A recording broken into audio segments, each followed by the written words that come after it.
우리 이제 어차피 연어과 의료지 않습니까? 네, 네. 송어도 이제 지금 이슈가 되고 있는 뭐그 연어 이제 국내에서도 우리가 봤을 때 지금 이제 들어오는 그 통계적으로 보면 한 4만 한 1, 2천 톤? 네, 4만 한 2, 3천 톤. 예, 뭐 그 정도 되는데 이게 늘어나는 속도가 계속 증가를 하고 있고 맞습니다. 국내 의류 생산량은 정체 내지는 줄어들고 있거든요. 예, 그런 속에서 이렇게 보면 어차피 이 연어과 의류가 그 국내 의류 시장을 잠식하고 있다는 결론밖에 안 되는데 이쪽을 우리 이제 송어협회 어차피 연어하고 똑같으니까 네네네. 이거를 좀 이제 그 좀 볼륨업을 해서 국내 생산량을 연어과 의류 생산량을 좀 높여가지고 네. 그 맨날 수입해 먹는 연어가 아니고 국내에서 생산되는 연어를 조금 먹을 수 있게끔 할 수 있는 방안 어떻게 생각을 하시는지. 이미 진행되고 있고 많이 진행되고 있죠. 지금 또 특별히 또 양식산업발전법이 이제 8월달에 이제 시행이 되면서 대기업이 들어올 수도 있는 연어과류라든가 참치 쪽으로 해서 그러니까 뭐 아닙니다만 뭐 연어과 어류로 들어올 가능성이 굉장히 많이 열려 있는 상태에서 양날의 칼일 수도 있겠다라고도 생각합니다. 근데 하지만 그 시장이 반드시 이루어져야지만 우리 양식 산업이 발전할 것이다. 특별히 또 이 연어과 어류는 특성상 민물에서만 못 키우고 바다에서만 못 키웁니다.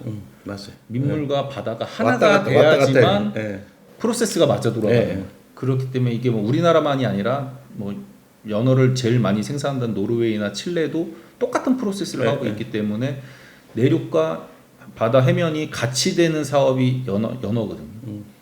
또 지금 연어 어류를 생산하는 데 있어서 특히 바다는 겨울철에 비우는 가두리가 뭐 대부분인 걸로 제가 알고 있는데 겨울에 키울 수 있는 고기이고 그러니까 그런 걸로 했을 때에 잘 맞아 떨어진다. 우리나라 여건에 사계절이 있어서 불리한 점도 있지만 유리한 점도 있다. 예, 분명히 유리한 점이 있다라고 생각됩니다. 잉여되는 에너지를 가지고 키울 수 있는 고기가 연어기 때문에 어떻게 보면 부수입인데 부수입이 주수입보다 짭짤할 수도 있는 그런 어종이 아닌가 생각되고 지금도 대기업들도 많이들 노크를 하고 있습니다. 협회도 많이 찾아오시고 실제로 많은 대기업들이 그래서 심지어 뭐 대기업에서 10,000톤 얘기도 하시고 현실적으로는 아직까지는 좀 가야 될 길이 많지만 그래서 지금 연어 시장을 생각하는 업체라든가 시군 단위가 있다든가 또 조합이 있다든가 하면 저는 속도를 내야 된다라고 생각이 돼요. 왜냐하면 선점 효과가 반드시 있거든요. 네, 맞습니다. 어떤 의미에서 얘기를 드리냐면 이미 송어 시장은 아까 말씀드렸는지 모르겠는데 3,500톤 정도의 캐파를 가지고 있는데 3,500톤 중에 2,000톤은 자가 소비를 하고 자기가 식당을 하든 자기가 유통을 하든 갖다가 주기 때문에 그 시장은 넘나들기가 어렵고 그 시장은 충분한 수익을 가져가기 때문에 500톤은 축제에 나갑니다. 유어 사업으로 나가기 레저 사업으로 나가기 때문에 나머지 1,000톤 시장인데 이게 1kg짜리 1,000톤 시장이라는 거죠. 문제는 1kg 이상의 1,000톤 시장인데 그 스몰토에서 나가는 거는 한 300에서 400g. 그러면 밀도를 계산했을 때는 500톤만 생각해야 되는 거예요. 그렇잖아요. 2배 정도의 밀도가 필요하니까. 그러면 그 시장을 먼저 선점하는 사람이 이긴다는 거죠. 제 생각은. 그렇기 때문에 속도를 내서 선점하는 기업이든 지자체든 조합법인이든 이런 데들이 성공 가능성이 높다. 그러고 났을 때에는 아마 또 다른 패러다임으로 또 다른 방식으로 양식이 이루어질 것이다 라는 게 제 생각이에요. 없던 양식장이 만들어져야 될 거고 그때부터는 있는 양식장을 활용하지 못한다는 거죠. 없던 양식장이 만들어져 가지고 새로운 걸 만들어내는 그건 좀 시간이 또 걸리는 거죠. 1, 2년의 시간이 걸리는 거죠. 시행착오도 겪어야 되고. 그래서 10,000톤 시장 지금 3,500톤 시장에서 연어과 어류가 만들어지면서부터 10,000톤 시장 가는 거는 초읽기다. 금방 갈 수 있을 거예요. 초읽기다라고 생각이 듭니다. 지금 이제 그 이게 바다로 내면서 우리가 내수면에서 지금 하고 있는 송어 쪽은 한 1kg 전후가 뭐 대부분 소비 사이즈죠.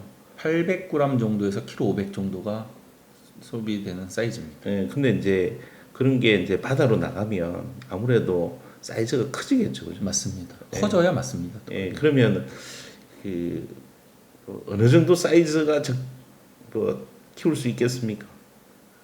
시기가 문제고 어떤 고기가 바다에 들어가느냐가 이제 예, 예. 관건이 될 텐데 제가 만일에 바다에서 고기를 키운다면 사이즈를 구분시키겠죠.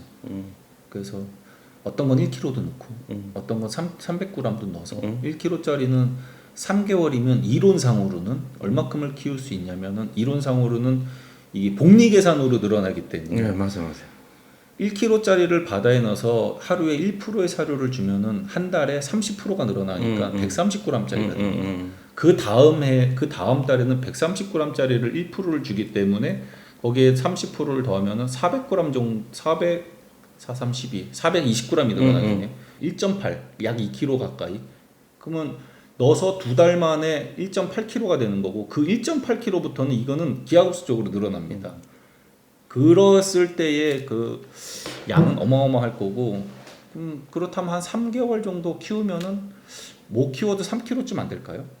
근데 300g짜리를 넣었을 때는 그때는 개체에 대한 사이즈가 워낙 작다 보니까 부지런히 늘어나지만 이 요만한 게 굴르는 거하고 이만한 게 구르는 거하고는 개념의 차이가 있다 보니까 치역감 문제 때문에 큰 고기를 다 많이 못 넣는다면 좀 사이즈를 구분해서 넣으면은 아마도 3kg 이상에서 출하 사이즈를 잡을 수 있지 않을까 3개월 만에. 그럼 3개월부터는 11월 달에 넣었으면 11, 12, 1월 말쯤부터 이제 3kg짜리를 빼내기 시작해서 5월 달까지 3kg짜리를 쭉 빼낼 수 있는 사이즈를 달리해서 하면 예. 그래야지 이게 사업성이 있지. 같은 치역값을 생각해서 300g짜리를 11월 달에 넣어서 5월 달에 내겠다. 그럼 그때까지 회전율이 전혀 없고 홍수 출하해야 됩니다. 한꺼번에 많은 양을. 그러면 파는 사람이 을이 되겠죠. 사는 사람이 갑이 되고 그거보다는 처음부터 사이즈를 다변화시켜가지고 파는 사람이 갑이 될 수 있도록 국내산 청정 해역에서 키운 연어 예를 들면 뭐 그런 식으로 해서 대기업들과 큰 대형 마트들하고 그럴 때 상품 경쟁을 할 수 있지 않을까라는 생각을 해봅니다. 우리가 이제 연어과 어류를 이제 담수에서 키우다가 바다로 내서 이제 생산하는 네, 그 공정을 네. 그 공정을 스터디를 하고 해본 게 상당히 오래 전부터 네, 하지 않았습니까? 맞습니다. 올해 벌써 얼마큼 됐을까? 한 7, 8년 된 것 같아요. 그러니까 제가 자료를 보니까 벌써 이제 91년도에 네, 동해안에다가 넣은 적이 있습니다. 예, 하고 이제 통영 지역에도 해양연구원에서 통영에도 했고, 예 맞습니다, 예, 예 맞습니다. 그 치아수산이라고 네. 그래가지고 데이터도 저도 보고 했는데 그때 벌써 이제 가능성이라든지 충분히 있는데 아마 이 부분이 안 된 게 뭐 여러 가지 여건으로 뭐 연어과 의류 쪽에서 이제 바다에서 키우고 나서 그러니까 일시적으로 수확을 해야 된다는 그다음에 이제 시장 여러 가지 부분에 있어서 좀 성숙이 안 됐던 것 같고 맞습니다. 지금은 이제 연어과 의류 생산량이 폭발적으로 늘어나서 생산의 문제는 크게 뭐 없는 것 같고 어차피 이제 이렇게 소비가 있으니까. 예, 뭐 연어과 의류 이제 송어협회 연어협회가 됐으면 더 좋겠는데 곧 되겠죠. 예, 이제 그런 데서 조금 힘만 써주시고 조금 더 관심만 가져주시면 그 생산하는 뭐 공정 생산에 대한 문제는 뭐 제가 판단할 때는 저도 이제 이렇게 오래 있었기 때문에 전혀 뭐 문제될 거는 없는 것 같고 거기서 이제 세월이 조금만 지나면 처음에는 좀 코스트가 조금 높더라도 최적화할 수 있을 거고 생산에 대해서는 뭐 들어오는 그런 수입되는 연어들을 하고 경쟁을 충분히 할 수 있는 정도로 생산 기술이라든지 프로세싱은 전부 다 될 것 같습니다. 제 생각에는. 근데 이제 소비를 또 어떻게 이제 이끌어낼 건가. 이게 생산하는 사람들이 제일 안 되는 게 소비더라고요. 맞습니다. 저도 해봤다 아닙니까? 인정합니다. 많이 아팠다 아닙니까? 맞습니다. 인정합니다. 이게 뭐 조금 번외의 얘기일 수도 있는데 제가 이제 협회장으로 이제 해수부 이제 중앙부처죠. 중앙부처와 이제 회의를 한다든가 뭔가 요구 사항이 뭐냐라고 얘기하면 제가 한 번도 빠지지 않고 얘기하는 게 이 판매 마케팅에 대한 얘기를 합니다. 어떤 얘기냐면 여태까지 해양수산부는 고기를 잘 키우고 또 방역을 잘 하고 수입을 최대한 막는다기보다도 철저하게 잘 들어올 수 있도록 하고 어민들을 보호하는 역할을 많이 했다면 이제는 6차 산업이라는 것을 장관님부터 지금 공표하고 있는데 6차 산업을 어민들한테 떠밀어서는 안 된다는 얘기를 하거든요. 어민들은 키울 줄 알지 사실은 마케팅에 대해서 모른다는 거죠. 마케팅을 잘 알면 마트 하죠. 왜 어민을 하겠어요? 키우는 거에 재간이 있지만 마케팅할 줄 모르는 사람한테 6차 산업을 해야 된다. 그쪽으로 지원하겠다. 그러면 그거는 우리한테는 맞지 않게 어민 보고 해라는 이야기가 그건 아니겠죠. 안 된다는 네. 거죠. 그래서 이제는 해양수산부에 마케팅 전문가가 있어야 된다는 거고. 맞아요. 네. 어떻게 보면은 왜 해양수산부에 마케팅 전문가가 있어야 돼라고 얘기하지만 그게 맞습니다. 이제는 시기가 변했어요. 협회에서 마케팅 전문가를 그 컨설팅도 생각하고 있고 지금 저희도 다방면도로 난태나는 펼치고 있습니다. 근데 협회에서 할 수 있는 거하고 해수부에서 해양수산부 본부에서 정부에서 할 수 있는 거하고는 레벨이 차이가 나거든요. 그래서 길을 만들어 준 다음에 우리가 그 길을 다지면서 가는 거지. 우리가 길을 열어가면서 가기에는 우리가 너무 버거운 거죠. 가진 역량이 너무 작아요. 네, 맞습니다. 고기 키우는 것도 헉헉거리는데 마케팅까지 해가면서 없는 길을 열어가라는 건 너무 힘드니 길을 열어주면 우리가 그거를 다져가는 역할을 하는 게 맞다라고 제가 지속적으로 얘기하고 있거든요. 그 마케팅 그거 이제 인식을 시키고 그 소비자들이 그 거부감 없이 접근할 수 있게 하려면 저도 이제 뭐 그 조금 해보면서 팔지 못해가지고 어려움을 많이 겪었는데 그것 또한 그 아이디어 좋은 사람들이 많은 돈을 투자를 해서 지속적으로 일정 기간은 투자를 해야만 되거든요. 그건 맞습니다. 근데 그거를 영세한 어민들이 내지는 영세한 협회가 감당할 수 있는 수준이 아니더라고요. 맞습니다. 그거 한다는 것 자체가 거짓말입니다. 그러니까 다른 쪽에 보면은 이제 대기업들이 어떤 뭐 저는 이제 새우깡 이야기를 많이 하는데 그거는 자기가 선전을 하면 자기한테로 많이 팔리면 자기한테 온전히 수익이 돌아오고 그렇죠. 그걸 충분히 감당할 수 있는 그렇죠. 규모도 되고 하다 보니까 뭐 그렇게 해도 되는 것 같은데 뭐 TV에 항상 뭐 그 CM송 해가면서 팔기도 하는데 우리 이쪽에도 이제 뭐 연어과 어류 이렇게 새로운 길을 개척을 할 때 그런 부분들이 좀 이렇게 잘 이해가 돼서 뭐 정책적으로나 또 그런 걸 할 수 있는 네. 그런 여건이 됐으면 좋겠어요. 예, 해양수산부나 지자체들도 이제는 뭐 그런 거에 대해서 저희랑 반감이 전혀 없고 당연히 그렇게 해야 된다라는 생각을 가지고 계시기 때문에 거기에 대해서는 굉장히 긍정적으로 받아들이고 있고 감사하고 또 연어과 어류 저는 뭐 다른 건 잘 모르니까 연어과 어류의 큰 특장점은 지금 수입되어 오는 연어가 적으로만 생각할 게 아니라 장점도 있습니다. 걔네들이 이미 많은 투자해서 노르웨이에서 막 그 마트에다 폼버도도 사주고 막 시식 물량도 갖다 주고 뭐 홍보 자료도 주고 홍보 인력도 붙여주고 그 뭐 프로모션도 하고 뭐 10개 팔면 하나를 더 주고 뭐 한 차 팔면 한 차 더 주고 막 이런 거 다 해왔단 말입니다. 이미 해왔던 길이 있고 그래서 성공했다는 걸 우리한테 보여줬어요. 길을 보여줬어요. 이미 없던 길이 아니라 없던 길을 걔네들이 보여줬어요. 연어과 어류에서. 그러니까 우리는 그거를 벤치마킹 해가지고 우리가 할 수 있는 거를 해서 따라가면 된다라고 생각하기 때문에 감사한 면이 있거든요. 굉장히 감사한 면이 있습니다. 예. 감사한 면이 있습니다. 예. 우리가 연어 수입되고 있는 약 4만 3천 톤, 뭐 6만 톤 가량 원물로 따지면 6만 톤 정도 되는데 그걸 다 잡아먹으려고 하는 게 아니라 10% 미만이거든요. 우리가 지금 현재는. 그러면 거기서 했던 거에 10% 미만만 하면 되니까 좋게 생각하면 그러면 해볼 만하다. 그러면 붙어볼 만한 거잖아요. 그래서 그런 식으로 접근하면 또 이제 또 바다와 육지가 잘 협업해서 우리가 하나 돼서 팔면 수입 소고기하고 한우 소고기하고 그 값이 그렇게 차이가 나야 되는 이유가 외국 사람들이 봤을 때는 없어요. 우리는 있지만 그런 걸 꼭 그거 완전히 똑같이 접목할 수는 없지만 수입하는 연어와 국내산 연어하고는 차등을 둘 수 있거든요. 분명히 차등될 수 있습니다. 그래서 그런 면에서는 접근 가능성이 굉장히 높다. 그래서 저는 굉장히 긍정적으로 생각합니다. 그러니까 자국 생산을 하면 우리나라에서 생산을 하면서 소비자들의 요구에 가장 잘 대응할 수 있는 부분들도 있지 않는가. 우리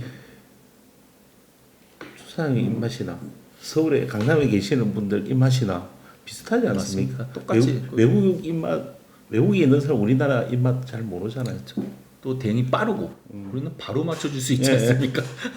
그런 빠르게 부분에 대응할 수 있으니까 장점을 살리면 네. 충분히 일정 수준의 네.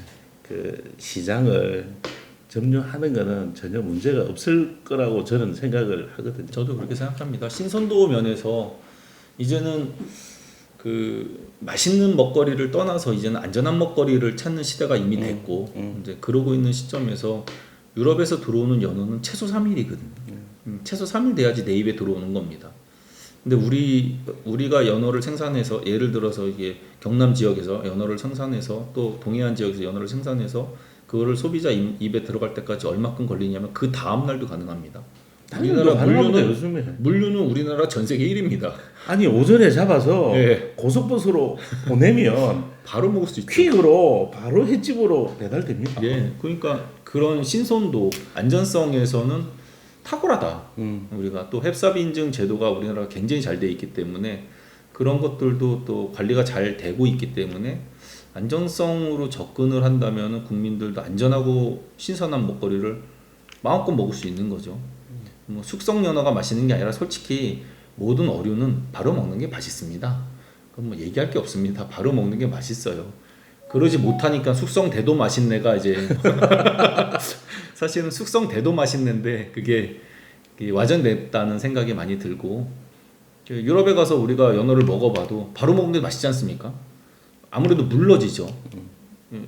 세포가 깨지기 때문에 물러지는 건데 우리는 그걸 이제 부드러워졌다라고 표현을 하는데 당일이나 그 다음날 먹으면 아무래도 더 신선도는 있을 거고 육질도 좋을 거고 한국 사람 입맛은 씹는 걸 좋아하지 않습니까? 기본적으로 그런 걸로 봤을 때는 우리의 시장은 이미 우리를 기다리고 있지 않나 감히 한번 생각을 하고 그렇게 얘기를 드려보고 싶어요. 송어협회 회장님으로서 또 미래 지향적인 연어과 의류 볼륨업 하시는데 네. 뭐 노력을 많이 하시는데 마지막으로 하시고 싶은 이야기 뭐 이런 거 있으면 한마디 하고 마칩시다. 제가 하고 싶은 얘기는 사실은 많지만 이게 대표님과의 이런 얘기를 하면서 이제 바닷가 어민들한테 이제 말씀을 드리고 싶은 것만 말씀을 드리고 마무리를 할게요. 그 민물과 지금 연어 어류를 생산함에 있어서 민물 양식장과 바다에서 양식하는 분들이 하나가 되지 않으면 이 사업은 성공할 수 없거든요. 누가 하나가 욕심을 부려도 이 사업은 성공할 수 없습니다. 그래서 지금 민물에서 양식하는 분들도 이게 어쩌면 지금 현재로서는 주 수입이 될 수 없고 바다에서 양식하는 분들도 지금은 연어를 키워서 주 수입원으로 하기는 어려운 시기입니다. 지금 과도기에 있는데 이럴 때 서로의 욕심을 버리고 좀 윈윈할 수 있는 방법을 찾았으면 좋겠고 또 한 가지 뭐 주제 넘지만 당부를 드리고 싶은 것은 연어과 어류를 우리가 약 50년 이상을 키워왔지 않습니까? 또 바다에서 키우신 분들은 그 나름대로의 노하우가 있겠지만 연어과 어류에 대해서는 좀 자문도 좀 구해주시고 그래서 그 바다에서 키우는 우럭이라든가 뜨는 생선들을 키우는 방식대로만 키워서 여태까지 사실은 실패를 많이 봤습니다. 네, 맞아요. 예, 그 지금 아까도 뭐 이야기 중에 얘기했지만 순치시켜서 스몰토화에서 연어를 키우는 연구들은 많이 있었지만 실패했던 원인 중에 하나가 교류가 없었기 때문에 민물에서 양식하는 우리 어민들은 납품하면 끝. 가져간 분들은 납품 받았으니까 내가 알아서 그러다 보니까 우리가 여태까지 송어에 대한 노하우들을 가르쳐준 적이 없어요. 묻지 않았으니까 팔았으니까 이제 여러 가지 이유로 그랬었는데 이제부터의 연어 생산에 우리나라 국가적인 이제 지대한 관심사를 갖고 있는 이 연어를 우리가 생산함에 있어서는 하나가 돼야 되겠다. 그래갖고 우리의 노하우도 같이 전달이 돼야 되고 또 바다에서 키웠을 때는 그거는 되고 안 되고 판단을 듣고 나서 판단해야 되는데 듣지 않고 그대로 하다 보니까 여태까지 유럽에서 약 20-30년 동안을 다 시행착오를 겪어서 안 하는 시행착오를 여태까지도 우리나라는 해왔던 거죠. 그러니까 어떻게 해서 그러면 참 바보 같은 일들을 우리가 해왔는데 최소한 이제는 지금 이제 인터뷰를 하고 있는 이전 이 시점부터는 그런 건 하지 말자. 서로 죽는 거니까 서로 그런 건 하지 말자. 그런 거를 당부 말씀드리면서 우리 업계도 그 최선을 다해서 그런 것들을 키워낼 수 있도록 노력할 거고, 그렇게 해서 좀 연어 시장을 조금씩 잠식해서 뭐 시간이 됐을 때는, 시간이 흘렀을 때는 최소 20-30% 정도는 송어 양식 연어과 어류를 우리 국내에서 생산해서 납품하는 걸로 그렇게 이제 어민들한테 이거 국민들한테 다가갔으면 하는 바람이 있습니다.